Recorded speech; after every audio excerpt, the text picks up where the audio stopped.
Now live. Hello, everyone. Welcome. This is the International Peace Coalition. This is the 156th meeting that we've had consecutively.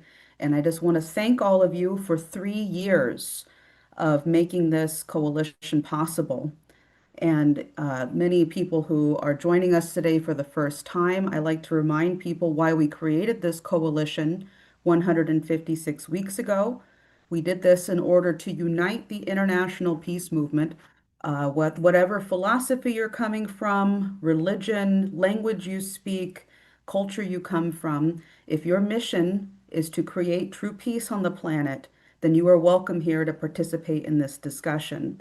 My name is Anastasia Battle. I'll be your moderator, as well as Dennis Speed, the co-moderator. And we are coming off of quite a big mobilization. As people remember, at the EIR Roundtable plus IPC joint meeting just 2 weeks ago, there was a very large initiative that was pulled together with the former Prime Minister of Turkey, Davutoglu, as well as the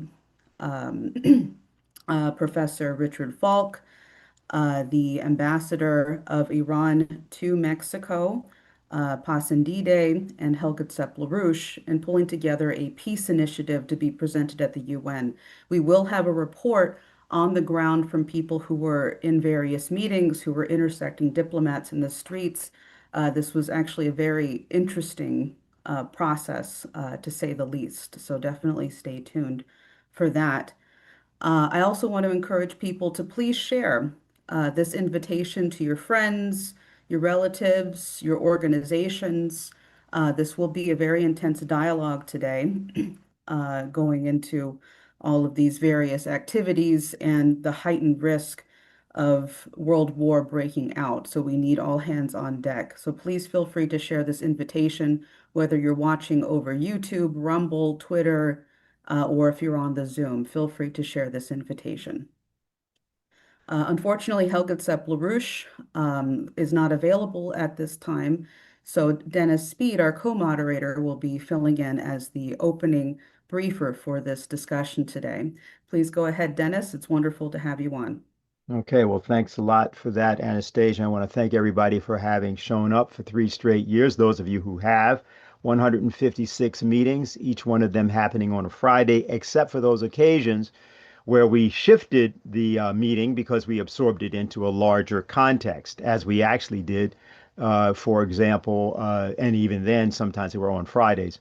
On May 15th, for example, we had our EIR emergency forum with respect to Iran and the controlled disintegration of the world economy.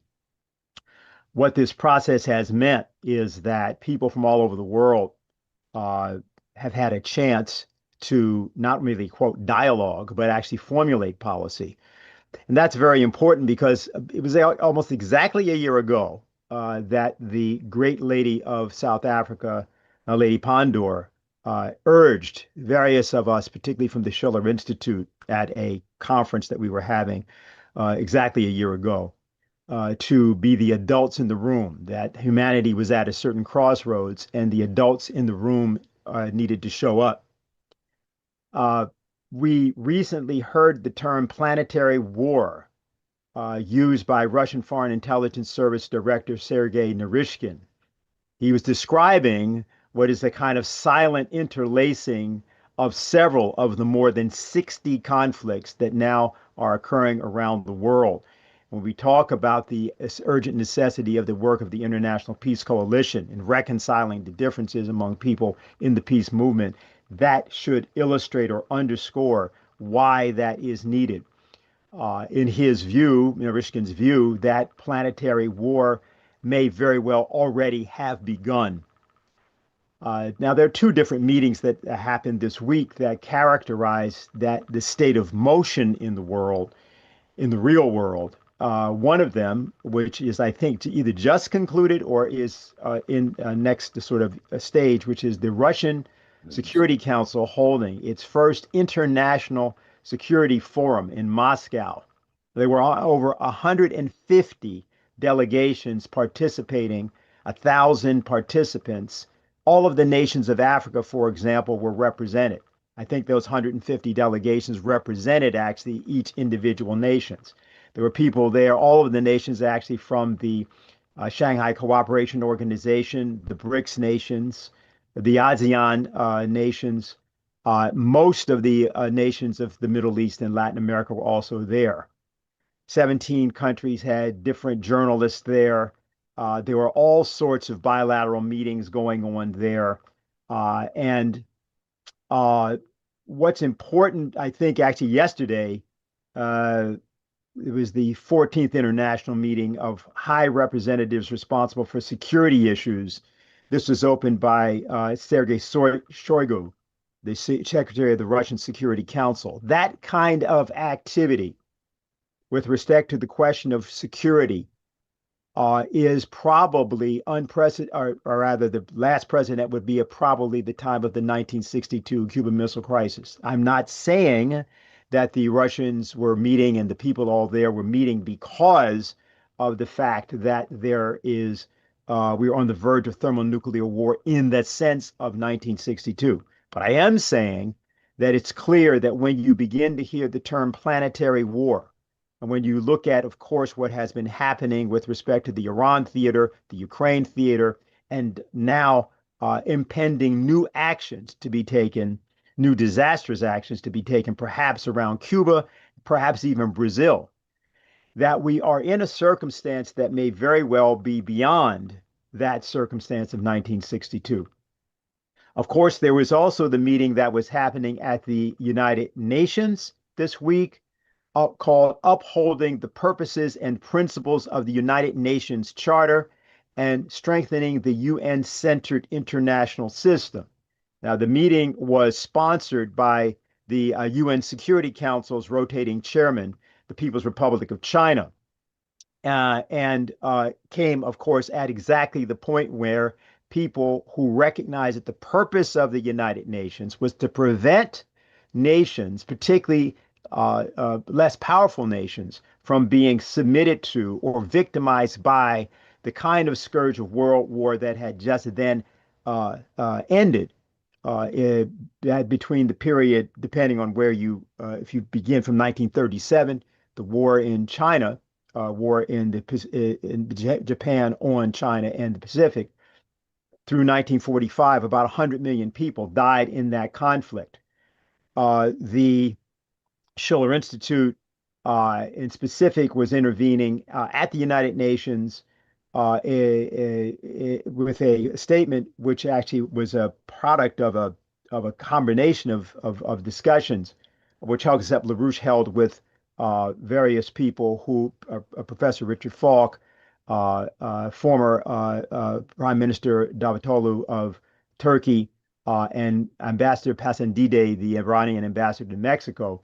That had happened on the 15th. And out of that discussion and those deliberations, in which the IPC meeting of that week was absorbed, a statement was drafted which was called "To the Governments of the United Nations, a Policy to Bring Peace and Development to Southwest Asia." And that process, there were many days over which this began. I believe the meeting began on Tuesday, went through to Thursday. And there is feedback. I think we're going to have a report actually about that meeting, about what happened in that intervention a little bit later. So we're not going to say a lot about that.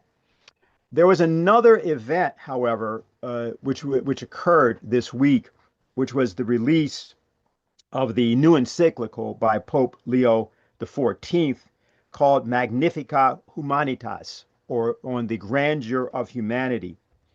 And this event is important to talk about. The Pope's encyclical, which was subtitled "On Safeguarding the Human Person in the Time of Artificial Intelligence," was not an attack on artificial intelligence, but it was an attempt to reassert the dignity of humanity in the time of artificial intelligence. And there's a section that I'm going to just reference from his encyclical. I believe this was section third or fourth, and in which he referenced his predecessor, Pope Leo XIII, and his 1891 encyclical Rerum Novarum.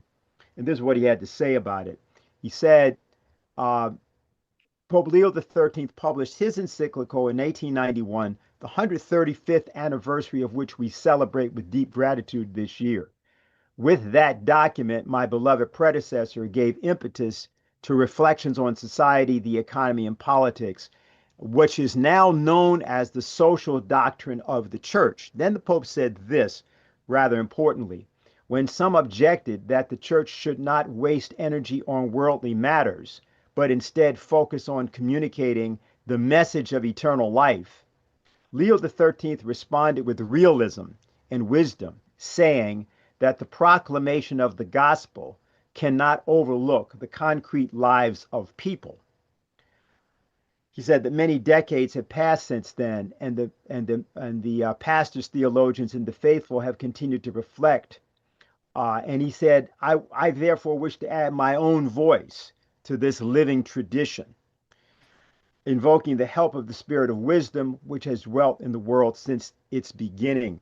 So I wanted to cite this because this is a notion of mankind that has one focus. There was there's another one, a contrasting one, which I don't think I'm going to take up right now, but some of you may know that this week, Reuters and others were interviewing this character, Andrei Beletsky, who was one of the founders of the Azov Battalion, in which he was trying to assert various matters concerning why the Ukrainian forces could still win the war there. And I said, I only indicate this for other purposes. And I think we have his actual, it was confusing to people in looking at the Reuters coverage, why this character was being quoted. I mean, he's being quoted because he's a military commander and the unit is supposed to be a crack unit and all that. But we know that even back in 2018, there were Israeli groups calling on the Israeli Defense Ministry to not send weapons to Ukraine if they went to the Azov Battalion and the unit created by this individual. And I think we have something I'd like to put up on the screen there if you have it about what he actually believes. It's a quote directly from him. Do we have that? Can we put that up? Okay, and here's what he had to say. All our nationalism, no, I want all our nationalism is nothing. A castle on the sand without relying on the foundation of blood, the foundation of race. In our deep conviction, all this is only derived from our race, our racial nature. Accordingly, the treatment of our national body should begin with racial cleansing of the nation. Ukrainians are part and one of the largest and highest quality of the European white race. The historical mission of our nation in this turning point is to lead the white peoples of the whole world into the last crusade for its existence against the Semitic-led Untermenschen. Untermenschen being a term that, while associated with the Nazis, correctly associated with the Nazis, actually originated in the United States with two individuals, Madison Grant and Lothrop Stoddard, back in 1920. And it's relevant to note that because, of course, we have seen signs from the United States around the interstices and the corners of the Trump administration and even earlier, specifically coming out of Silicon Valley, that actually invoke this same idea, though not necessarily as explicitly. But when we hear people tell us about how there has to be an increase of the support for Ukraine, as King Charles did in his April 29th speech to the U.S. Congress, let's note who it is that they're saying that they want to support. But there's a contrasting view of mankind that we also want to indicate around including the issue of economics. This is important because, as we said earlier, our EIR special report symposium had been on Iran and the controlled disintegration of the world economy. I wanted to conclude my own opening remarks before going to Ray McGovern with a short expression of the idea of what economy is, because I think that this is from Lyndon LaRouche, who, by the way, I should also just say, back when he was in jail in 1991, had engaged in a dialogue with then Pope John Paul II, who had written his own reflections on Pope Leo XIII, an encyclical called Instantisimus Annus. And LaRouche had responded to that encyclical, and he had tried to, he wrote a book actually at the time called The Science of Christian Economy. We're going to just play a short excerpt in which LaRouche describes what his conception of economics is. The root of this thing is very simple. The root of an economy is man. There's no economy among animals. There is no proper economy.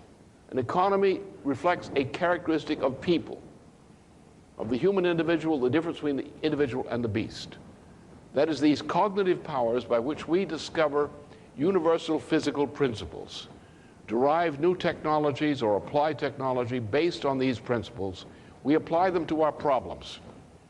And therefore we find that through our efforts, our physical efforts, or the expenditure of our time, that we are able to produce more wealth than it costs to keep us in the process of production, both in terms of our labor, in terms of the cost to maintain the families in which we come, but also in the cost to society of capital expenditures on which we rely, both in private industry and by government, including large-scale infrastructure, things of that sort. We rely upon this. Our productivity depends upon it. And therefore, it is the power of man to make discoveries and to use them. Discoveries derived from discovery of universal physical principles, which increases the value of what is produced over the cost of production. And therefore, essentially, economy starts with purely physical values in the sense of the physical values dependent upon man's ability to discover universal physical principles and to derive and apply technologies obtained through these discoveries. That is real economics. And that is the idea, in my view, that Pope Leo XIV is struggling with and putting forward, because it's the idea of the grandeur of humanity with technology at the service of that. That's real economics, not the kind of thing we're seeing coming out of Washington, not the kind of thing we're seeing coming out of the City of London, and not the kind of thing that is the, if you will, motor force for war. So that's what I'd like to say in opening. And Anastasia, if you wouldn't mind, I'd like to just introduce Ray McGovern here from two standpoints. Over the course of the time, and I think everybody that's been watching these meetings for the last 3 years knows that Ray's been here pretty much from the beginning. And he is, of course, a former CIA analyst for 27 years. He briefed presidents. But after he left that occupation, he became very well known as a crusader for justice, one of the co-founders of the Veterans Intelligence Professionals for Sanity. They have a new document, which Ray will refer to and go through at some length, which he co-authored on the impending disaster in Cuba. But beyond that, his recent calm in the face of what has been happening, particularly with respect to the Russia-Ukraine conflict, has been notable in his presentations and his symposium presentations with other presenters. And we thought it was very important for him to address us today, both on the matter of Russia, Ukraine, and on the matter of this impending disaster in Cuba. So it's always an honor to and pleasure to introduce Ray, who may also have some humorous reflections for us as well today. He usually does. So Ray, happy to see you. You have the floor. Thank you, Dennis. I'm not real good at long division, but I tried to divide 156 by 52 weeks in a year, and my God, it is 3 years. 3 years every week, and I was privileged, together with President Ramotar, to be a participant and sometimes a briefer in these discussions. So congratulations to you all for not losing faith and keeping up the pressure. I don't want to go on too long here because I know that President Ramotar and Richard Falk hopefully will have more intelligent things to say here. But let me just wrap up a little bit about Ukraine uh, and refer to your question about my relative calm. Uh, that's not the way my wife describes me, but I'll accept that from you, Dennis. Are we sleepwalking into World War III? If you look at the parallels between World War One and World War III, notionally, Barbara Tuchman, Guns of August, you see almost an inexorable movement in that direction. Um, you have warnings by everybody now, including people close to President Putin. I'm thinking of Dmitry Trenin, uh, not really very much of a hawk. Of course, Karaganov, who is very much of a hawk. They're even talking about nuclear weapons and so forth. I think that we can depend on Mr. Putin to be perspicacious enough to do everything he can to avoid that eventuality. I would point to an anomalous thing this week, or just 10 days ago, actually. I didn't know that the Russian External Foreign Intelligence Service, the SVR, had a press office. I know that the CIA has a PR division, but the SVR, I didn't know that. And what did it release? Well, it released a very important statement addressing the whole business about whether the Ukraine could use bases in places like Latvia to attack Russia proper. And here's what the SVR released as a kind of a warning to all the Europeans that no, this is not a really good idea, and you're naive if you think number one, we don't know where those missiles or drones will be fired from, and if number two, you think your membership in NATO will prevent you or immunize you from retaliation. Let me just read some of it here. He's talking, that is the press bureau of the SVR, their equivalent of the CIA. The regime of Zelensky is hell-bent and determined to shoot drones and missiles in our direction. Um, Now, the Baltic countries are involved in this. Drones are also planned to be launched from the territories of these Baltic states. The calculation is made, of course, that it will take less time firing to target this way, and they can destroy more of our infrastructure in Russia. Now, the Latvian side is understandably afraid of Russian retaliation, but they have bought full line and sinker, so to speak, the explanation that the Ukrainians are giving them, which is, oh, the Russians will never be able to figure out where these drones or these missiles came from, so don't worry about it. So the SVR identifies 5 possible bases that they could come from, and the SVR says, look, you lack critical thinking. You're blinded by Russophobia if you don't realize that we have coordinates for every one of these possible bases. Most of all, and I'll just finish up with this, as the SVR announcement does, it would be useful to recall that the coordinates also of decision-making centers in Latvia are well known, and get this, the country's membership in NATO will not protect the accomplices of terrorists from fair retribution. So what do I gather from this? We have the terrible attack in Lugansk against that college where so many young budding teachers were killed, and we have the Russian retaliation. We also have promises of more retaliation, and I'm sure that will come. Where will it come? That's the issue. It will come in Ukraine, in my view. It will come full speed in Ukraine. Will Russia attack Latvia?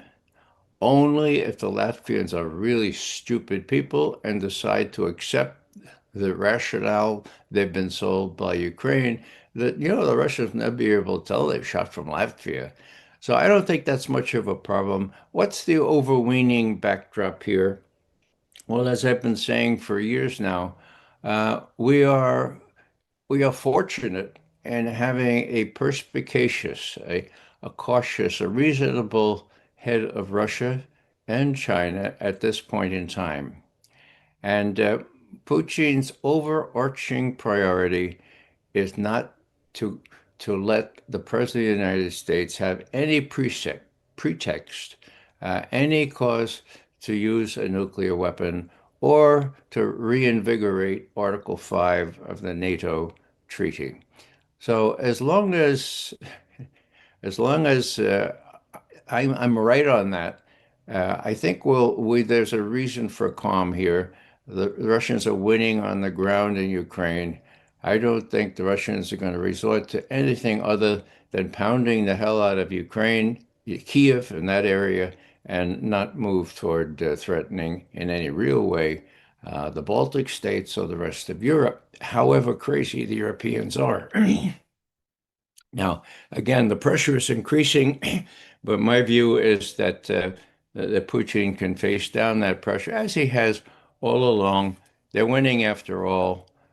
Maybe I put it this way, the cost-benefit reasoning that I see Putin making is, look, you have the epitome of unpredictable in Washington right now.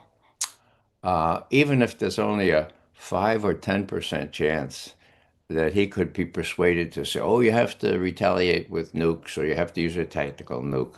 I think that as Putin looks at it, even 5%, 10% is too much. Too much. I can't take that chance. Look what I've done in rebuilding this country for 25 years. I'm not going to risk all that stuff. So that's the reason why I'm calm, why I'm cautious. Why it's because I think Putin is as well. Now on Cuba. Uh, as you may know, Veteran Intelligence Professionals for Sanity, at its outset, had wonderful people joining us. Not too many, I would say, but real responsible people with expertise that won't quit and with a devotion to justice and truth-telling. That happened with NSA former employees who gave us the real deal, the real information on Russiagate and all its crazy manifestations. But in this case, we have the lead Latin American analyst from the whole community writing a draft for us, and it was issued this morning at 3 o'clock on Consortium News. And let me just summarize some of the key points, lest I take too much time. Avoiding catastrophic failure in Cuba, we, VIPS, are deeply concerned that the U.S. approach to Cuba is going to make an ugly humanitarian disaster increasingly likely. We believe that any military option will draw us into a losing war. Ah, there it is. Do you have the top photo there? Yeah, okay. Look at them there. Those are the guys that are making decisions for the United States. Now, do I say they are myopic decisions? Well, look at the president. Look at he's watching, he's watching Venezuela, and he seems to be a little bit nearsighted, doesn't he? How about Radcliffe to his right? Oh my God, no, to his right. I mean, there it is. I mean, the guy's bug-eyed, right? Rubio and Steve, what's his name, are just really just cool guys, right? These are the guys making decisions, okay? So that's why we wrote this memo. It's addressed to the president. It says, look, the language of the executive orders that you have made are based on narratives that are fake, like F-A-K-E, fake. Here's one. There's no evidence of Cuba providing any operational, logistical, or training support to any U.S. designated terrorist organization. Okay, so stretching the few people that include a couple of fugitives for U.S. justice, that's a little bit that's a little bit disingenuous. We don't have any evidence that China and Russia are operating signals intelligence spy bases in Cuba directed against the U.S. As the intelligence community knows quite well, Russia abandoned its main facilities after the collapse of the USSR, and there has never been any indication of Chinese facility pointed at the U.S. Bear in mind that the Russians have delivered oil to Cuba during the so-called embargo. The U.S. chose to let the Russian oil tanker through. And just 2 days ago, the Chinese delivered millions of tons of rice to Cuba to keep it going. The covert operations under U.S. democracy promotion or regime change programs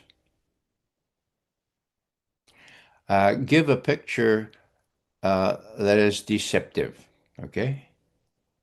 The record shows that covert action planners misled President Kennedy back in 1961 for the Bay of Pigs. I have a couple of pieces up on that. The important thing to realize is that when Arthur Schlesinger Jr., the historian, looked into this at the behest of President Kennedy, 2 months after the Bay of Pigs, he determined that the CIA analysts were not informed about the operation, nor, of course, were they asked for their opinions on whether Fidel Castro was likely to fall. That all came from the operatives that were running the operation. So, what's the lesson for today? That could happen again. It's likely to happen again if Trump is excluded from any sensible intelligence by whom? By Rubio, who's the fly in the ointment here, because Rubio, as National Security Advisor, is the funnel through which intelligence, good or bad, reaches the president. So, all I'd say here is that the additional worries that occur here come to me by virtue of the fact that I was around in 1962. I was on active duty, U.S. Army second lieutenant. And I remember that the way that Cuban Missile Crisis ended, and most people may also remember, there was a deal. We would not invade Cuba. We would not regime change Cuba in return for Khrushchev removing those medium-range ballistic missiles from Cuba. That was the deal, okay? Now, is that still operative? I don't know. It's a long time ago, right? But that was the deal. There was a side deal for the U.S. to remove missiles from Turkey, but the real deal was you don't invade, we pull out the missiles. So let me just quote from a X I just did a day or two ago. Yeah, I asked, can we just kind of blithely dismiss the fact that Putin and Xi might be much more able and willing to rattle some sabers if we go ahead and remove or try to do regime change in Cuba? Might the two of them, Putin and Xi, do more than rhetoric? You recall when Putin was in Beijing just 2 weeks ago, they talked about, hey, we oppose violently, vehemently, quote, all unilateral acts of bullying, end quote. Okay, whoa, would they be tempted to put teeth into that if the U.S. does something really heinous with respect to the Cubans? This is more of a question, an open question now than it was ever before. I perceive that it's quite possible that the Russians and the Chinese might rattle the saber, and the Chinese, of course, have the opportunity to do that in the South China Sea, the Taiwan Straits. So this could really mushroom into something much bigger than anyone really wants. Last thing, well, Smedley Butler, Marine general who won two Medals of Honor for his being a crusader for the corporations in the Caribbean and elsewhere. He wrote this book calling War is a Racket, and David Swanson, one bright fellow, has taken his additional writings, that is Smedley Butler's additional writings, and selected out some that have direct relevance to today. I don't need to spell it out for you. I'll just read from the blurb that I did for this book. Smedley Butler, going back to the 30s now, 1930s, okay, strongly opposed using U.S. military at home, okay. He denounced using the National Guard to, quote, coordinate striking workers behind barbed wire concentration camps in the state of Georgia, end quote, and for, quote, spying on activists. So those in power today will be tempted to use the National Guard, ICE, and perhaps even the military to, quote, coordinate, end quote, those trying to ensure free elections just 5-6 months from now. We need to be alert to that and resist. This is a real problem, in my view, for us domestically. It cries out for some explanation as to why Trump would do the things he's done against Iran and risk the elections in November. My suspicion, he has another plan for those elections, and there's ample reason to believe that they will be sabotaged. So look out. Smedley Butler was right. The use of the National Guard, things like ICE or even regular armed services against protesters or against people who want to ensure free elections, that's something, in my view, that should be a priority for everyone here in the United States. There are some patriots left. Let's join with other patriots, defend our Constitution in this 250th year of our existence. Thank you, Dennis, and thank you, everybody else, for listening. Thank you, Ray. And I'll just point out to everyone, if you're not on over Zoom, where I posted the link for your statement that Veterans Intelligence Professionals for Sanity has published, you can go to consortiumnews.com and you'll find it there. So please definitely check it out and distribute it. I also want to send a special thank you to Garland Nixon, who's also co-streaming this event today, which I just want to thank you for your friendship and your commitment to true international peace and collaboration with us and working with the International Peace Coalition. It's really been an honor to work with you, Garland. So I just wanted to make sure that people knew that as well. And if you are watching over Garland Nixon's stream and you'd like to get regular updates for the International Peace Coalition, you can go to schillerinstitute.com, and right on the top of the website is the sign up page to get the regular Zoom links. So please definitely check that out. We have a wonderful surprise today where we weren't sure if he was going to be able to make it because he's so busy, but we have Professor Richard Falk on, former United Nations Special Rapporteur on the situation of human rights in the Palestinian territories. And you were in that position since 1967.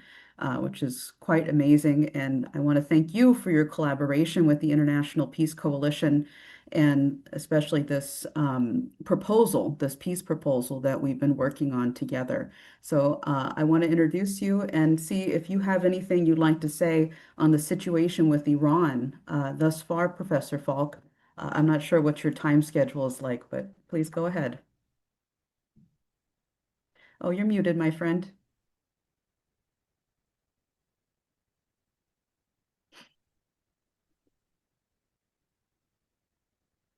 Thanks for those gracious words, Anastasia. and it's a pleasure to be with you all today. And it's always illuminating to follow Ray McGovern, who is so lucid and at the same time sees the brighter side of life through comedy and satire. Let me just say a few words about the situation in Iran and to indicate a real concern that somewhat qualifies Ray's admonition that we stay calm in this period, because I see a smoldering embers ready to break out into a new horrendous fire in Iran. And the agitation that is provided by Trump's combination of threats and bluffing are very unsettling if you're on the receiving end of this kind of unique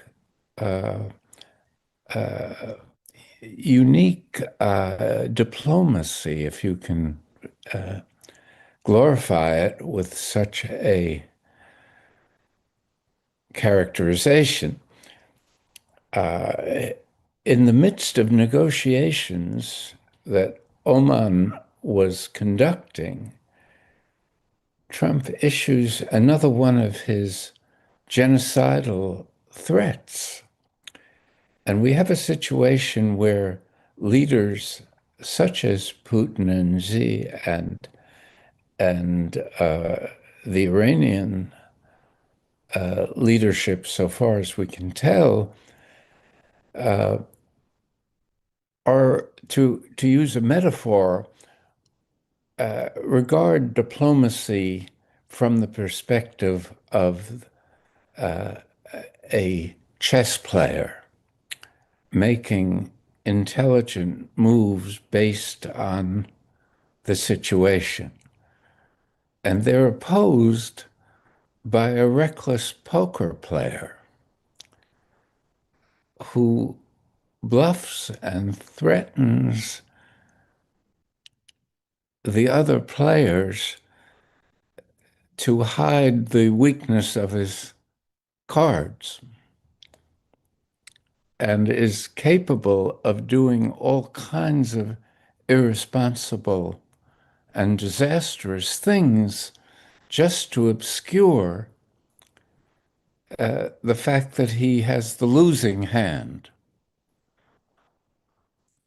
And therefore you have a unique situation where weakness and interacts with a sociopathic personality to produce unprecedented international danger. And that is what I think we confront in trying to resolve the Iranian-related issues. And it's, to me, very scary, because I can't envision with this cast of characters a positive outcome. That may be my lack of imagination, and maybe others can restore a sense of calm. The other thing that I would emphasize is that all the Western media discussion forgets that US and Israel were the aggressors in this war. They talk about it in this kind of bland way as a war of choice, as if war was just a matter of discretion rather than something that is subject to the most solemn and intelligently crafted framework of constraint that all these Western governments participated in creating. The UN Charter, which, oddly enough, it's the Chinese and their cooperative networks that are standing up for this Western framework that the West has completely eroded and undermined. And under the Trump presidency has scorned as a basis for international relations. And it's illustrated by what the supposed solution is for Gaza, where the genocidal perpetrators are shaping what is purported to be the peace and future of Gaza and further victimizing the Palestinian people. It's an absolute perversion of justice under the guise of peace diplomacy. And in a way, the metaphor is this fake ceasefire where Palestinians are killed almost every day and nothing is said. There have been over 1,000 violations of the ceasefire. And in the meantime, humanitarian aid has been cut off, and the people are suffering in outrageously inhumane conditions, living in a wasteland that represents the kind of ecocidal implications of the genocidal war that Israel waged since early October 2023. And I want to just point out that this Trump strategy of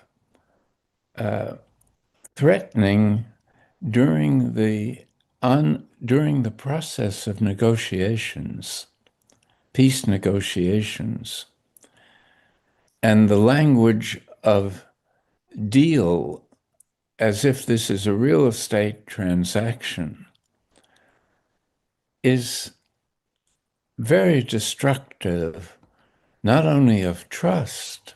How can one trust an arrangement that even while it's being crafted is at the same time being sabotaged? I don't know of any precedent for such a pathological mixture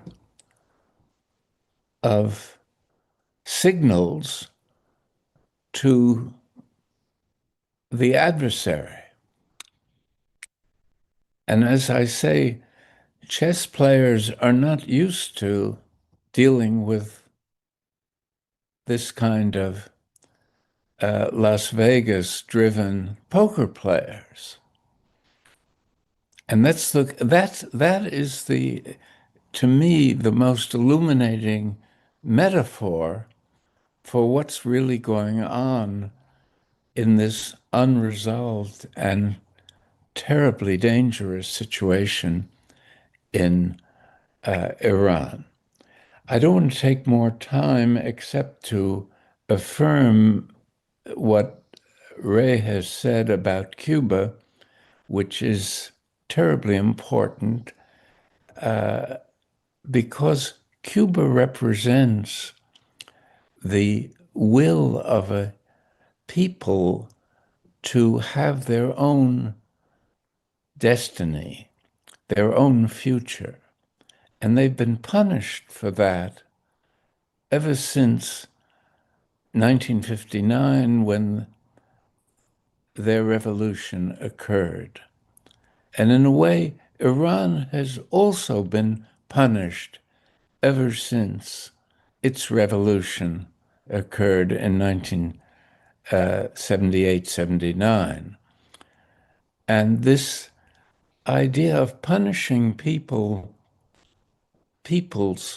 who exercise the most fundamental of human rights, the right of national self-determination, is to undermine the very foundation of a normative order in which respect is shown by the strong to the political will of those that are weaker militarily. As Iran has shown, being weaker militarily doesn't mean losing the war. It doesn't, it's not the 19th century anymore.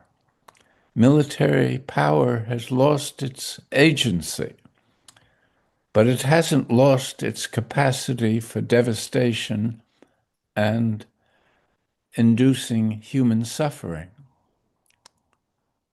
The US failed to learn all this in the Vietnam War, where it dominated the battlefield but lost the war. That's the lesson of the 21st century that peace and justice-loving people should promote. Let me stop there. I've probably spoken too long. I apologize. Oh, please don't apologize, Professor Falk. I think we all enjoy your eloquence and what you bring to the table. So thank you very much for joining us and your contribution to the discussion. I'd like to bring in President Donald Ramotar, the former president of Guyana and also IPC participant who was on the very first IPC meeting. So welcome, President Ramotar. You have the floor. Thank you very much. Allow me to join with Ray in congratulating the organizers of this activity. I think it's a very, very important activity, and probably I would even use the term indispensable in this time that we're in right now to try to raise consciousness about the dangers that our whole world is facing at this point in time. So congratulations to all of you. I want to talk a little bit today about Cuba, because Cuba, the dangers in Cuba is very, very real. And from all appearances, the United States is preparing something drastic, even right on to an invasion of Cuba. And the U.S. attitude to Cuba was shaped, first of all, by the Cold War. They were trying to deny Cuba of the right to self-determination. The Cuban attitude to the United States was not just shaped by Fidel Castro and his band of revolutionaries. It existed a while before Castro came on the scene, because Cuba, before the revolution, was a semi-colony of the United States. And it was dominated, Cuba's economy was totally dominated, all the sugar factories, everything was owned by US companies. And they controlled sugar, they controlled the nickel and everything else. And the mafia even made Cuba a playground where gambling and prostitution was some of the activities that they organized in Cuba. So there's a long resentment of Cuba's to the domineering attitude of the United States, the relationship, the imperialistic relationship that the United States developed with Cuba. And it was that attitude that actually facilitated the Cuban Revolution and allowed Castro in a relative with 12, starting with 12 persons, and to eventually overthrow the government in Cuba in 1959. The other factor that formed the U.S.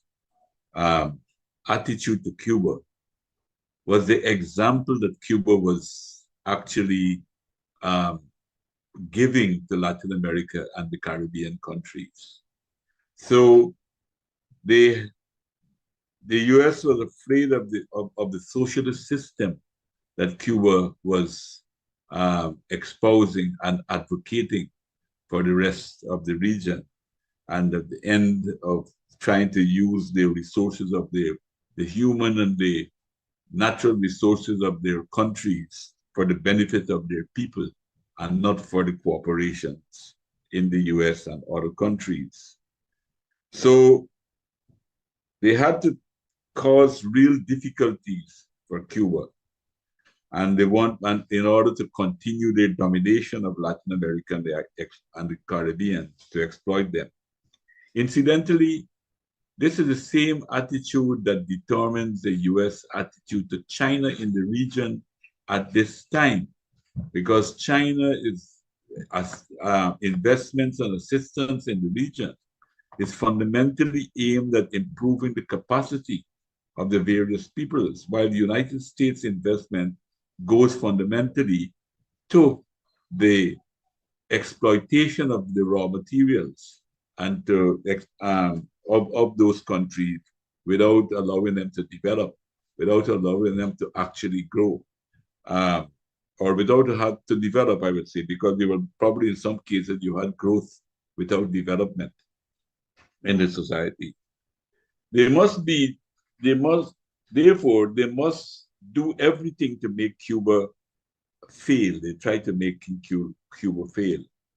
The attitude to Cuba is similar to what was used against other countries in Latin America.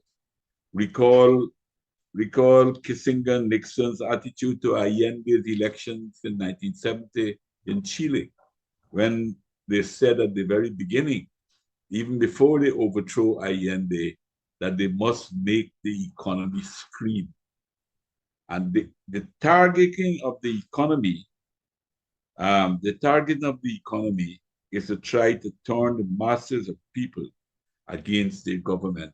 That is the first task, that is the first method of destabilization that the United States have specialized since the Second World War.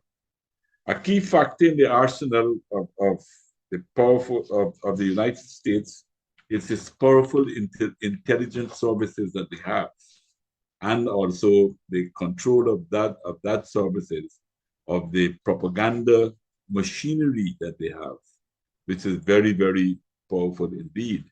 And we know, for instance, in the case of this, like the CIA, and there are many other organizations apart from the CIA that are engaged in subversive activities. But we know how good they are at that. Even recently in Iran, when they speak about the amount of people that died in Iran, only recently, even President Trump admitted that they were sending weapons into Iran. And how else do you explain that of the amount of persons who died in Iran during those demonstrations, 600 of them were policemen. So very, very clearly, they had organized that. They managed to be able to play on dissatisfaction that their own blockade and economic sanctions create in order to try to create this order and then arm people to try to overthrow the government. So that failed recently in Iran, but they have not given up, of course, on what they were doing. What is taking place in the world today, I think, informs us of the crisis that exists in the very system that we operate under at this point in time. And it is reflected more and more in the quality of leadership that the system is producing in the Western world itself. I mean, just compare in the United States. Let's start from the United States. The presidency from, let's say, up to John F. Kennedy, to what we've had, the deterioration that we have had in the quality of leaders that took leadership over the United States. So now we have Trump, who had very little experience, first of all, in government, and who seems to think that running the United States is like running a mafia organization, even in the language that he used. Professor Fark mentioned once about more like a real estate deal, but I would say more the style is more mafia style, blackmail, and even in the language they use, things like you don't have any cards to play. These are all kind of mafia type of languages that they use, and that reflects in my mind the crisis of the system that we live under. And it's not only confined to the United States. Look at what happened in Great Britain. Starmer, the Starmer leadership that you have, or Macron in France, or Merz in Germany, to what came before them, the type of leadership that they had before them. When you think about de Gaulle, and you think about some of the other chancellors in Germany at the time, to compare to this crop of leaders that we have now. And I believe that it's not accidental. I think it's a reflection of the rottenness of the core of the system that we live under, that is throwing up these people who are creating tremendous dangers for our world and pushing it to more and more, to more devastating wars than that.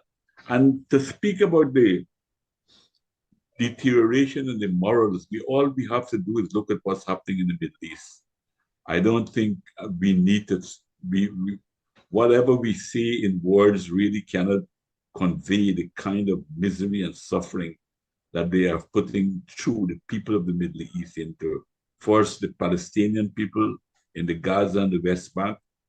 The life there, I don't think anyone who hasn't gone there will really have the kind of appreciation of the misery that they're manufacturing for those people there, and the killings of the assassination. Imagine the temerity of President Trump talking about Raul Castro, charging Raul Castro for the shooting down of a plane, when he speaks so casually about killing Qasem Soleimani of Iran, a man who was on a peace mission, because they want to sabotage peace in their area, and they're in full collaboration. This is not only, I mean, I know there's a lot of sympathy for the views that the United States is really carrying out Israel's policy, and that is true to some extent, but the danger is that they're doing it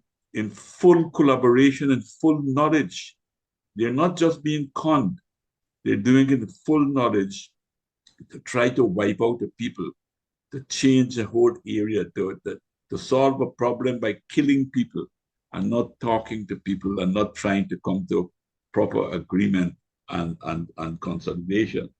The moral, I know that they're taking that same attitude towards Lebanon, because Israel does not have fixed borders.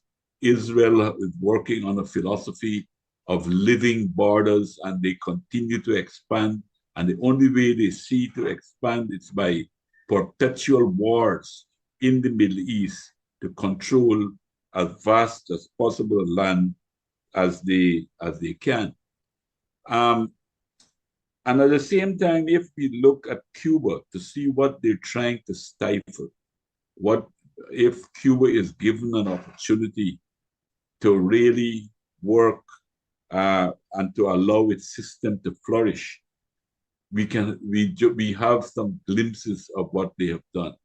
Cuba has concentrated on developing the equality of people. Therefore, if we work on the premise we just heard at the beginning when Dennis Speed was putting on LaRouche, where he spoke about economics being fundamentally of people. Therefore, if you want your economy to grow, the quality of people that you produce is very important in the development of the society that you will have. And that's very, very captured it very eloquently in the clip that was shown at the beginning of our program. There's no country in the region, including the United States, including Canada, that has developed the human capital more than Cuba. Cuba has eliminated eliminated illiteracy. They have almost 100% illiteracy, and they have a very high educational standard. So much so that they are in a position to export brains. One of the things that they were doing to try to fight against this blockade that the Americans had put on them was to provide services to many, many countries who couldn't afford, some of it free to very poor countries and in disaster situations. But they were also selling these services, medical services, educational services to other countries because of what the system has produced. And even now, with all the pressure that we're under, I read recently of a doctor in the United States going to Cuba because Cuba seems to be way ahead of the rest of the world in finding a cure for Alzheimer's disease. They have found during the COVID crisis, we see that they have produced three vaccines they have developed, which they shared with the rest of the world, particularly poor developing countries, while these countries that we speak about, that I talk about, of losing their morality and losing the rationale for existence, that they were the ones who decided not to export at the beginning, at least, not to export vaccines to the third world. I know that there's a controversy with the vaccines now anyhow, but not to export vaccines to the third world in order to try to save themselves. And instead of trying to help, as the Cuban has shown that they have practically been doing.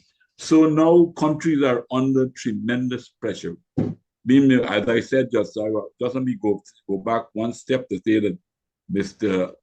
Trump is speaking about what Raul Castro did legitimately, correctly, for the violation, the several over and over sabotage activities that this group was doing, and the several times that they violated Cuban airspace, Cuban territory, and the warning even at that time, the several warnings that was given to the plane before it was shot down, and the disregard for it, it's also should be taken into consideration. But this man, right now, they're killing fishermen in the Caribbean without asking a question on the grounds that they are fighting drugs. They're not making any attempt to board any of these very, very small vessels to check. All we are being told to believe that these places will be having drugs. And Trinidad and Tobago, one of the governments that seems now to be in support of what is happening, one of their fishermen was involved in being shot and being killed in the area, and fishermen from Antigua and Bermuda was also involved in some of these activities. So the immorality and the double standards, it's amazing of what is happening to take place. And I would want to just conclude by saying that as Ray McGovern has said, Cuba is not Venezuela. Cuban people have been educated over the years. Even in 1962, they managed to repel the forces at the Bay of Pigs. And despite all the conditions that exist, I think the letter that Ray spoke about that being so, I want to also point out that in our own so I want to also point out that in our own Caribbean region, which is closest to Cuba, a lot of the Caribbean countries have recently made a statement in solidarity with Cuba. Unfortunately, my own country, government, Guyana, and Trinidad and Tobago, they did not sign the statement. And largely, I think, because the kind of fear that exists of what the United States can do to organize resistance against them, and the more and more domination by U.S. corporations of the economies of our countries. That is one of the regrets that I have. That is one of the pain that I feel for the Cuban people. But I want to congratulate all of you and for trying to mobilize the assistance to ensure that Cuba not only survives, but given the opportunity to strive. Thank you for your attention.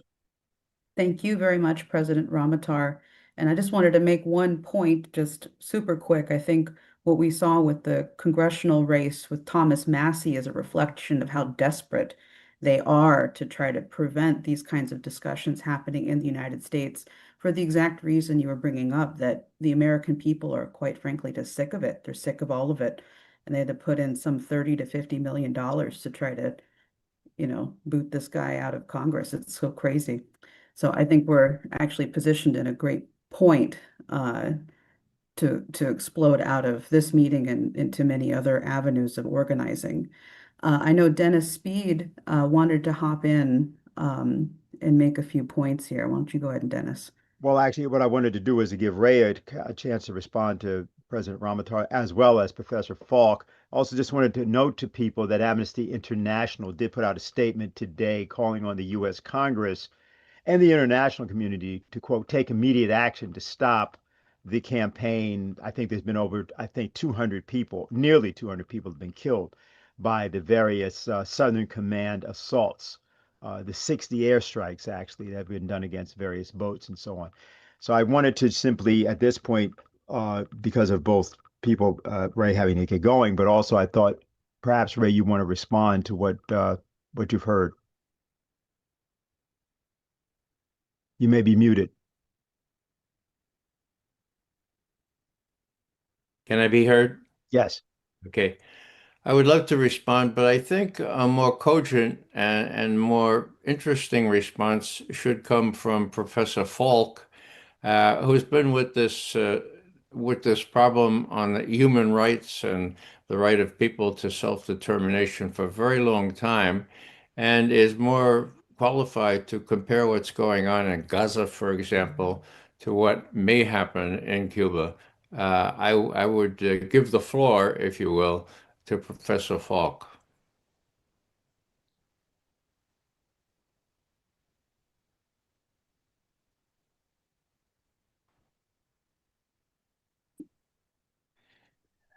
I'm not sure that you've done me a favor, but I would only add to what's been very effectively conveyed by President Ramatar and by you earlier, that this is a historical moment where a people that have tried against the superpower efforts to destroy their influence as a model. I think the stress on not allowing a anti-capitalist model to emerge is has been the driving force of American foreign policy toward Latin America for a very long time. It's not just Trump. Trump is cruder and less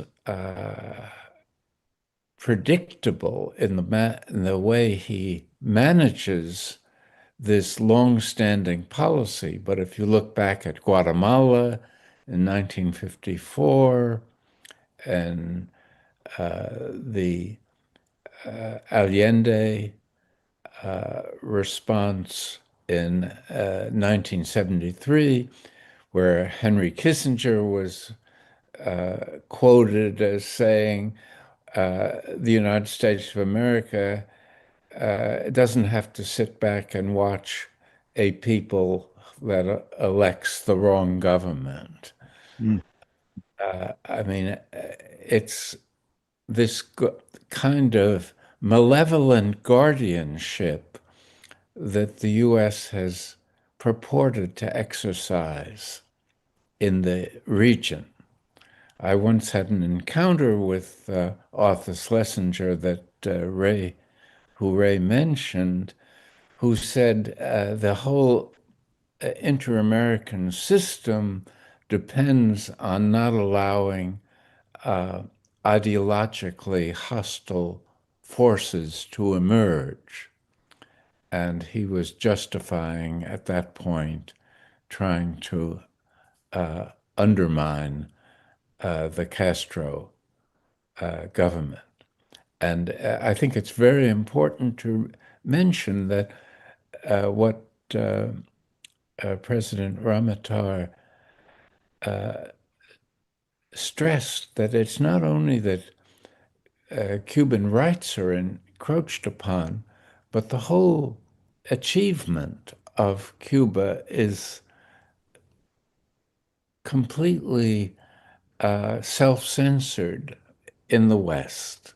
The fact that they've done these amazing things with medical services. I'm actually a beneficiary of the medical achievements when I was visiting Cuba and probably not very gracefully fell on a tennis court and hit my head on the concrete.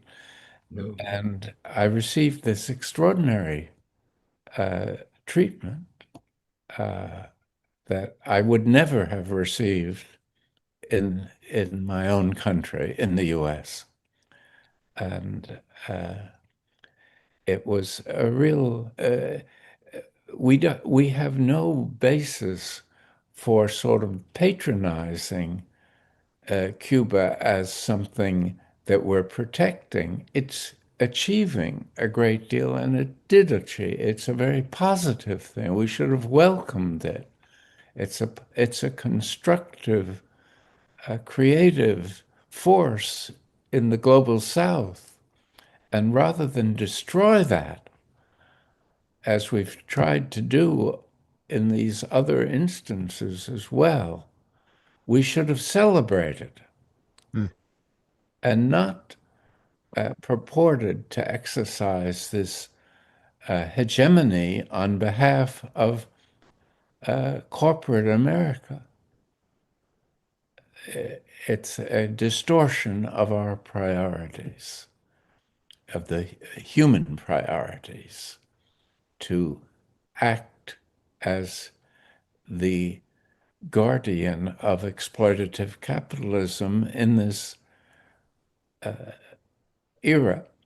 And we're paying the consequences of that. We'll pay the consequences of that. Thank you very much for that. Ray, I see you have your hand up. Just a small question for Professor Falk. I'll bet they made you pay a whole lot of money for saving your life there in Cuba. How much did they pay? Did they require that you pay, Professor Falk? Zero. There you go. They can organize their society during the sanctions with every kind of onerous burden put on them by the United States and still give medical care to everyone, get everyone literate. And my God, I think they're probably more literate than everybody than is the case in the United States. So we should, well, the idea is that as Soviet leaders and Russian leaders like Putin have said, uh, U.S. foreign policy is a function of U.S. domestic politics. Florida has X number of electoral votes. Florida is full of Cuban refugees like Rubio, who wants to brag about, hey, mommy and daddy, I didn't get Batista back, but I overthrew Raul Castro. We have him in New York down in a prison. Yeah, he's 94 years old, but that doesn't matter. We got him. He's a commie. How ridiculous is that? And yet the American people are deprived of this kind of balanced analysis.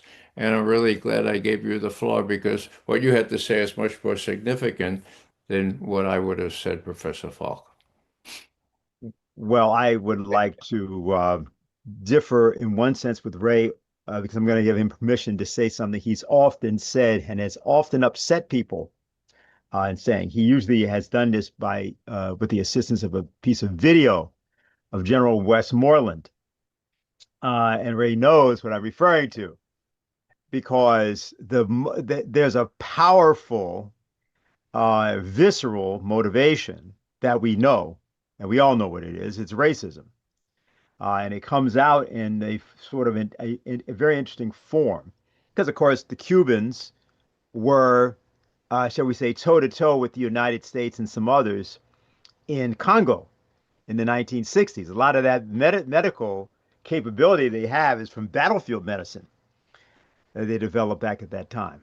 But Ray has made the point using Westmoreland as a kind of a foil, where Westmoreland talks about how in the Orient, life is very cheap. It's not really valued.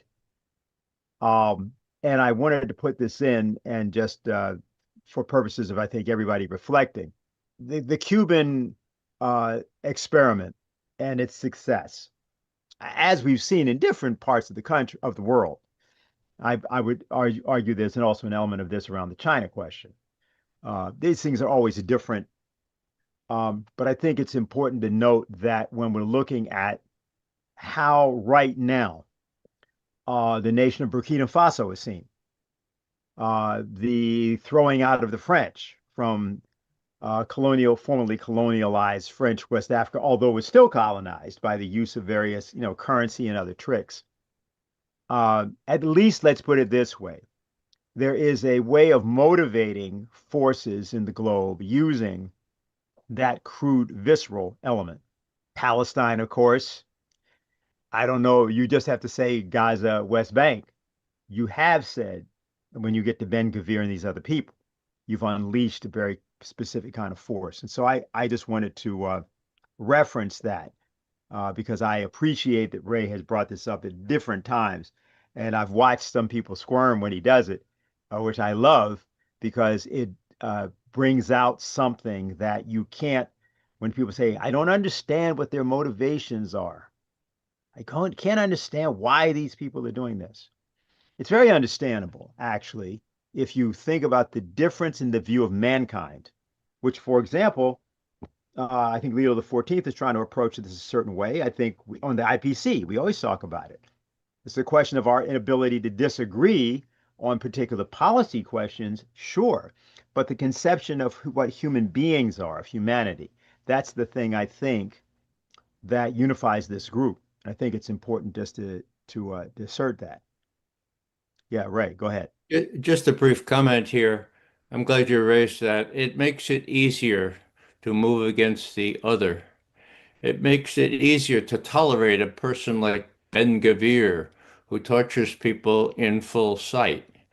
There may be something in the water in South Carolina, because the only person that agreed with President Truman to obliterate so many Japanese in Hiroshima and Nagasaki was Jimmy Burns. And where Jimmy Burns come from, the secretaries, he came from the great state of South Carolina, as General Westmoreland did, who said, well, you know, life is cheap in the Orient. It's not the same as with us. And who's the latest manifestation of that poor water? Lindsey Graham, who's out of his gourd in suggesting that we do things that no responsible nation can do. It's a little simplistic to blame it on the water in South Carolina, but it's really interesting that it comes from the Deep South, and it's racism, pure and simple. Thanks for raising that, Dennis.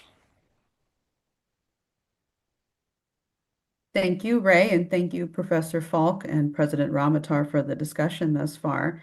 I actually think I'm going to bring in Kynan Thistlethwaite at this point for a quick report, which I think you all will be interested in, from the UN. He was on the ground with many other organizers, and they were interfacing with diplomats at the UN. They got some very good intelligence.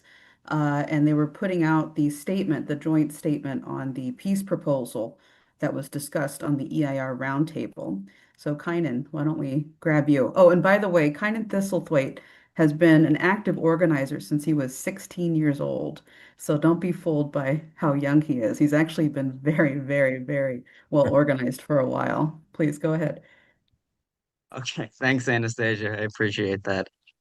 So yeah, as Anastasia mentioned, me and a couple of other people were on the ground at the UN in New York City, distributing this leaflet. Hopefully, you can see it to the United Nations, to the governments of the United Nations, a policy to bring peace and development to Southwest Asia. And of course, that statement came off a really extraordinary roundtable which featured Helga Zepp-LaRouche, former Prime Minister of Turkey, Ahmet Davutoglu, who was also Foreign Minister, along with Iranian Ambassador to Mexico, Hassan Dide, and of course, Professor Richard Falk, and others. And what came out of that meeting was a proposal by Davutoglu suggesting comprehensive regional framework for Southwest Asia that could produce a sustainable peace. And he outlined 4 pillars there with regards to how to administer the Strait of Hormuz, the nuclear arrangements, how the Iranian enriched uranium would be dealt with, a regional security architecture for the region, and of course, the Palestinian question of statehood. And I was there. We were there really early, actually. I got there with my team at 7 a.m. in the morning. So I had to wake up at like 5:30 in the Bronx and then commute all the way to the UN. But it was very much worth it, I'd say. We bumped into not only, of course, people working at the UN, delegates and others, but just average people, passersby, who were interested in our ideas. And we were there both in the lead up. Oh, I should have mentioned this. Of course, we were there because China, as the rotating chair of the UN Security Council, was convening a meeting under the theme of upholding the purposes and principles of the UN Charter and strengthening the UN-centered international system. And that meeting actually concluded yesterday with more than 100 governments speaking about the need for a new international order centered in international law in order to achieve peace. And what the foreign minister of China, Wang Yi, had laid down was the need for economic development as being crucial part of this new international order. So we were there in the lead up to that, and both during the conference itself. I'd say we were there about 3 times this week. And last week we were there, last Thursday. I was there with Jose Vega, who of course is a congressional candidate running in the Bronx. And yeah, just I guess I'll just talk about some of the reactions I have had while distributing the leaflet. I'd say we got about 800 or so out in those days. But we had very good discussions with people. Yesterday, I had a discussion with someone who works at the UN. I won't say in what capacity she does, but she was reading the leaflet and she was very interested in the first pillar, which Davutoglu mentioned, about administering the Strait of Hormuz. And she noted that there wasn't a Gulf nation that was included, and she suggested that Oman could be a partner in helping to administer the Strait of Hormuz. But I decided to elevate it to a bit of a higher discussion because, of course, our proposal is that be combined with what Helga Zepp-LaRouche always talks about on these meetings of an extended oasis plan for the region, which would involve reversing the desertification of Southwest Asia and combining that with the extension of development corridors throughout the region. And you would provide fresh water there, you would build high-speed rail, you would build modern cities. And if nations in there were to agree on that, if the governments in that region were to use their sovereign wealth funds, you would have an explosion of development.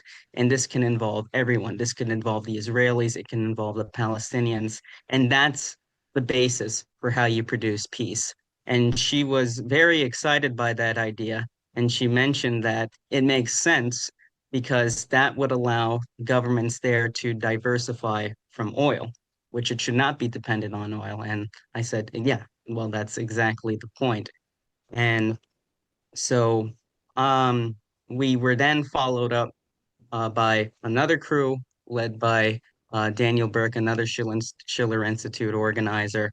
I was there from 7 to 10. He got there about 10:30, and he stayed till about 1. And he had several discussions with people going into the UN, representatives from the BRICS countries, from African nations, basically all over the world, who were excited to hear our proposal. And they had a sign which said "Water, not peace." And just from that sign alone, they got a lot of people to come up and grab the leaflet and talk. There were also some students that we met there from different countries. We got many different contacts. And yeah, I would say it was very worth doing. And, these IPC discussions, these roundtables, these conferences that we have, they're not just for people to watch. It's not just a spectator arena. We discuss these ideas so that average citizens like myself and others can go out into the streets and have real dialogues with people and educate. It's something everyone can do that's on this call, and I highly suggest it. So I'm very happy that I got the opportunity to do it.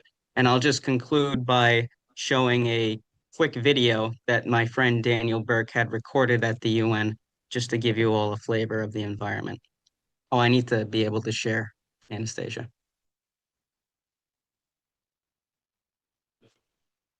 Okay. Try again. Okay. Sorry about that.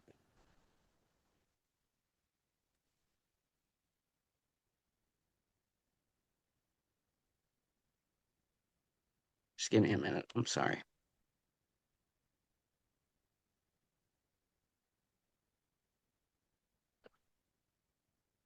Okay, for some reason, I'm still not able to do it. But I can just conclude on that. I can just conclude on that. So that's my report. That's what we did. And thank Try you for now. giving me the floor. Try now. Try now. Try now. I still can't do it. It's fine. We could just skip over it. Yeah, that's strange. Okay. Sorry. They'll know why that is. Okay. Well, thank you very much, Kynan, for that report. Actually, I think this was very, very important that we got that. Ray, I'm just going to pause you for a second because I see Larry Johnson is on, and I know you have a time restriction, and definitely wanted to bring you in. Sorry for not pulling you in sooner. We just noticed that you had hopped on. So wonderful to have you on, Larry. Please go ahead. You have the floor. Okay, two developments within the last hour. Trump has now announced that he's lifting the blockade in the Strait of Hormuz. Now, it wasn't an effective blockade to begin with, but it was still a symbolic one that Iran took great umbrage with. The rest of the Truth Social post that Trump put out was not surprisingly delusional, because he claimed that now the United States was the only one that was going to go in and clean up the nuclear dust from the obliterated site that is still somehow functioning, and that Iran's going to have to immediately start removing the mines that have been planted in the Strait of Hormuz, Persian Gulf, apparently ignoring the Department of Defense or Department of War's own assessment that it would take 6 months to clean those mines up. So, however, the fact that he did admit that that the U.S. is going to lift the blockade, and I think they're trying to put some lipstick on this pig to make it appear that, oh, we've done this from a position of strength and dominance. It's important to pay attention to what's happened within the last 72 hours. So let's go back to I'll call it Wednesday morning Iran time, around 6:30 a.m. There was one ship tried to get through the Strait of Hormuz, a U.S. tanker. Iran stopped it. In retaliation, the United States launched airstrikes, killing 4 sailors, destroying 2 fast boats. And then Iran retaliated by firing at U.S. ships. 24 hours later, the United States tried to get 4 ships through the Strait of Hormuz. Iran fired back, stopping them. The United States then launched some airstrikes, but it didn't hit anything significant. And then Iranians responded by firing a short-range ballistic missile at the airbase in Kuwait from which those flights had originated, and telling the United States basically this was a warning shot, that if they keep this up, then that Iran was prepared to destroy the U.S. aircraft on the ground. In the next 24 hours, nothing happened. So the United States, and I was told by someone in a position to know, the United States, on, let's say, on Wednesday and Thursday morning, were definitely in a provocation mode, trying to provoke Iran to react. Iran did, and the United States apparently wasn't real happy with that outcome. There have been some important, though, developments behind the scenes that involve Pakistan that sort of in the wake of this first attack that killed the 4 sailors, the Iranian Supreme National Council met, and they have approved actions that were communicated. Both President Pezeshkian communicated a very tough message to the Pakistanis, and then the Pakistanis delivered that message to Marco Rubio through the Pakistani foreign minister. The essence of that message was that if the United States persisted with this, Iran would withdraw from any negotiations regarding nuclear enriched material or the enriched uranium, that it would withdraw from the Non-Proliferation Treaty. And then they issued one additional threat that I'm frankly not at privilege to talk about yet. But it was the kind of threat that apparently sobered up Marco Rubio, which I think has played a role in what we see now as this reversal of the U.S. position vis-a-vis the blockade. Now, there's still not a done deal, because Trump continues to insist that the United States is not going to release frozen assets. The United States is not going to lift sanctions, and the other cornerstone of the ceasefire, the end of attacks against the Lebanese and Palestinians, that now has been completely violated and blown up by Israel. So again, the Iranian government is taking all of this into account and will likely react. what is fascinating is the Gulf Cooperation Council. That's an ironic name because they've been anything but cooperative. If you recall, in 2017, you had Saudi Arabia and the United Arab Emirates a raid against Qatar, and Qatar for allowing a Turkish military base and military presence in Qatar, as well as going after Qatar for support to Hezbollah. And the one country that came to the aid of Qatar during that period was Iran. Then, within the last year and a half, we've seen the Saudis squaring off against the United Arab Emirates. So the one thing that has emerged is both the Saudis and the Qataris recognize they have no future with the United States having a military presence in their country. I'm told Qatar has delivered a message to the United States saying basically, you got 9 months to close Al Udeid Air Force Base. The Saudis already have demonstrated they've restricted and prevented U.S. air refueling flights from taking place over Saudi territory. So both the Saudis and Qataris, at a minimum, are turning increasingly to China. And Pakistan in particular has provided an agreement with Saudi Arabia that includes a nuclear umbrella. Pakistan has promised nuclear protection to the Saudis. And so I had one person say, well, why would they do that? Who would threaten the Saudis with a nuclear weapon? And I said, oh, no, let me think. I think it begins with an I. Yeah, that'd be Israel. So you've got the U.S. control over the Persian Gulf continues to erode dramatically. It's eroding rapidly, and Trump and his team, I don't think fully appreciate how perilous the situation is. If you have not watched the interview that Colonel Daniel Davis, he does Daniel Davis Deep Dive on YouTube. It was conducted yesterday or the day before yesterday with Art Berman, a geologist, an oil expert. I highly recommend you take time to watch that because Berman puts into perspective the truth about what's going on with respect to oil and how delusional, how wrong that Donald Trump is in his claims about U.S. dominance, that we've got plenty of oil, that we're in great shape. The absolute opposite is the case. We are not. And we are importing 10% of our oil. The 10% we're importing is essential for making diesel. The oil that's produced in the United States, according to Berman, does not produce diesel.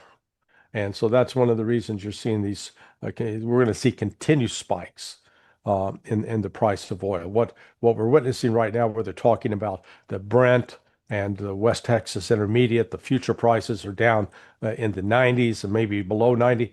That is all smoke and mirrors. It is not true. Shifting very briefly to the latest, I'll call it a false flag attack in Romania and Constanta.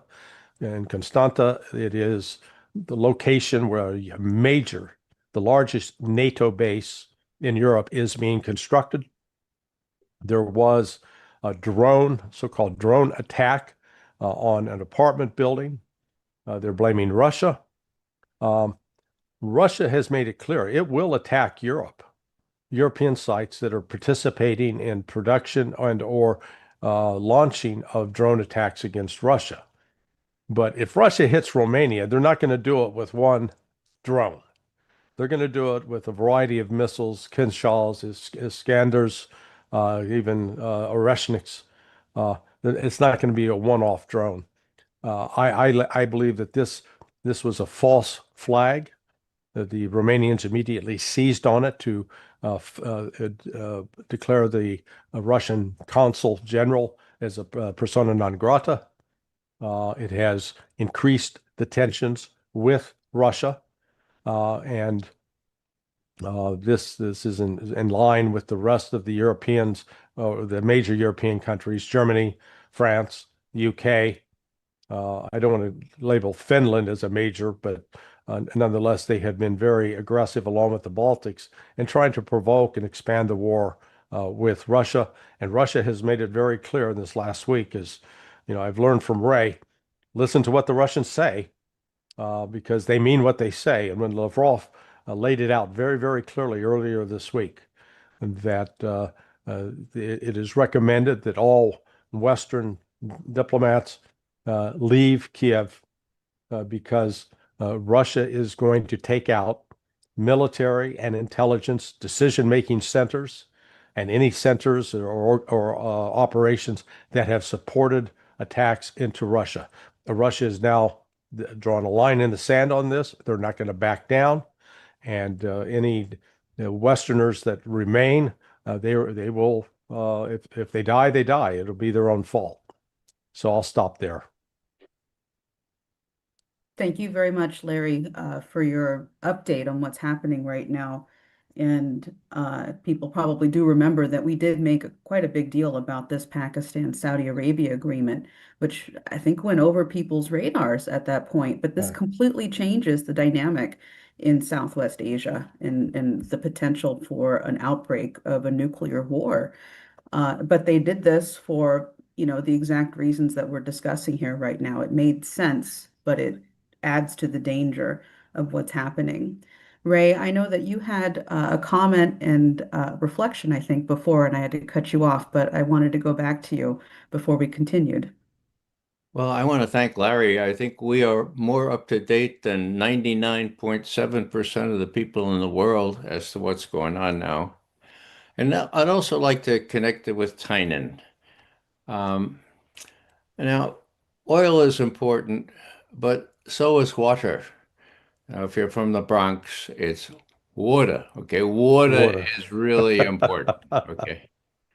Now, what do I mean? Well, isn't it odd? Isn't it incredibly crazy that as we talk about an Oasis plan that clearly has so many benefits for everybody in the area, it's altogether possible that in extremis, I think the Israelis would not be beyond taking out desalination plants in some of those countries, even at the risk of suffering retribution to their own desalination plants. So water is really important in this calculus. Oil, of course, too. But would it be possible that an irate, unpredictable Trump in extremis would be tempted to allow the Israelis to do this, or would they do this on their own? That's one of the main dangers, it seems to me. And isn't it fortuitous? Well, no, it's not fortuitous. It's the result of hard work that the Schiller Institute has an alternative plan that has much to recommend it, called the Oasis Plan. Let's hope that cooler heads prevail. And there must be cooler heads in places like Qatar and Saudi Arabia as well. So hopefully they'll come to the fore here. There is a plan. It's a good one. It's an alternative to the worst that could happen. Thank you very much, Ray, for your kind words and also your reflections of this moment. Next, I'd like to bring in our final speaker, which is Diane Sayre, U.S. Independent Presidential Candidate for the United States. And she's coming off a number of very explosive meetings and interviews and activities around the country. So it's very exciting to have you on. Please go ahead, Diane. Thanks. Can I be heard adequately? Yes. Very clear. Good. Okay, thank you. Well, I just wanted to give a sense of what I believe is a massively shifting internal dynamic in the United States, which people I know were very discouraged by that Massey lost the re-election to Congress. And I will just say that the Epstein Zionist billionaire elites could not afford to lose that race. They could not, because when they lose a race like that the whole country is watching, watching. That is the end of their power. It's like kryptonite to Superman. And I also, my own experience in New York with election fraud, which I think we're now allowed to say on YouTube. So I'll say it. It is not small. I know people say, "Oh, if you just organize it." No, the CIA and Larry and Ray may probably know a lot more about this than I do, has been rigging elections all over the world. It is absolutely going on in the United States, and it's not merely the outcome of the election, it's psychological warfare. It is to make people believe that if you think Israel is committing genocide in Gaza, which we all see in front of our eyes, that you are a minority and that no one else agrees with you. So I want to say that, first of all, I would not presume that what we're told the results are the results. I also want to say, having said that, that I completely concur with Massey. There's no point in trying to challenge this at the moment. We're building a movement, and the movement, in this movement, we need to elevate many people to leadership roles, because it is too easy for them to smear, slander, throw billions of dollars, and just pick off individuals. But so everyone needs to provide a certain kind of leadership. Now I'll come back to that in a second. I did speak on Sunday at the Rage Against the War Machine rally held on the sidelines of the Libertarian Convention in Grand Rapids. The Rage Against the War Machine remains a coalition. Joe Kent spoke there, Scott Horton spoke there, Dan McKnight, who founded Defend the Guard, which is an organization advocating that legislatures pass legislation that their particular state branch of the National Guard cannot be deployed in a war that has not been voted on by the Congress, that they will not deploy in an unconstitutional, illegal war. Now, one of the speakers there asked the people in the room, which was about 200 or so, it was an indoor rally, how many of them had voted for Donald Trump. 50% of the people raised their hands. And it was not because they all loved Donald Trump. It was because what happened under Biden was so horrible. And now they were here. And I say that also again on this psychological warfare against the American people. Whatever the Trump base was, it is massively shrunk. There's a handful of hardcore cult believers who, if someone says, well, I'm not really sure, I'm paying double for gasoline and I can't afford groceries and I don't think it's that good. And they will say, oh, no, you just don't understand. Trump is actually a genius. So don't worry if you're really suffering and it looks like the world is on flames because he really knows what he's doing. That is emphatically a minority position, but they have a lot of bots on their side weighing in on social media, like when they tase a medic, as they did at the Delaney Hall in New Jersey this week. The bots come in, yeah, you deserve it, blah, blah. And then people think that Americans want that kind of punishment and some gullible people fall for it. But I'm telling you, it's a minority. So how do we break this? Now, it's interesting. Apparently, Ro Khanna was at this fish fry in South Carolina where everyone who's planning to run for president shows up.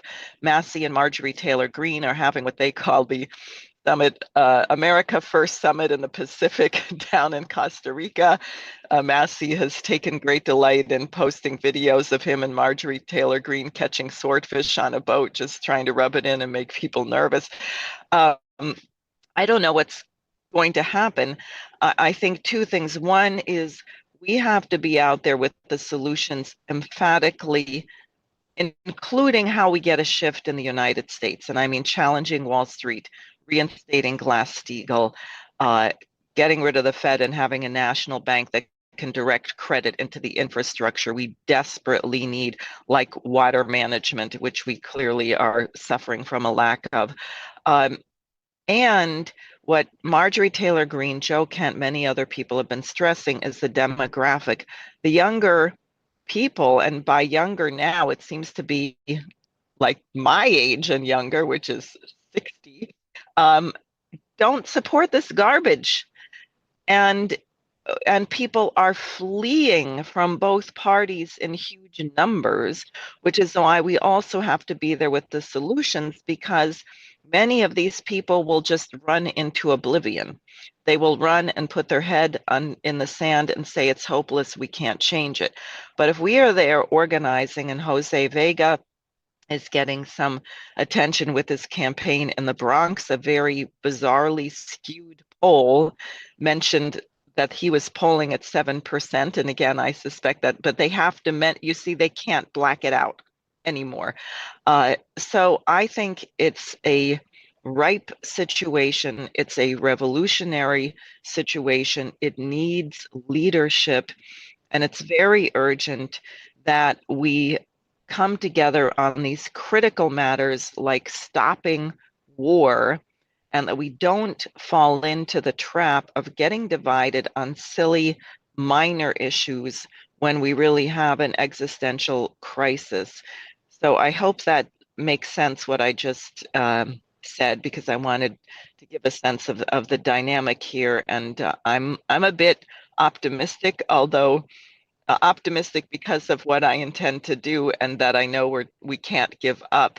And I don't want to downplay also the danger of the situation.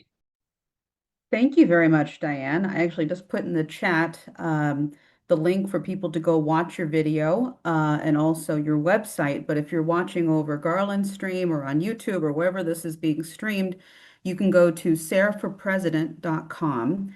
Or you can go to her YouTube channel, which is Sarah for President, Diane Sarah for President, and check out things there. I think that your speech was actually incredibly beautiful, and really want to encourage people. And, you know, people don't need to know your age. You look young, it's fine.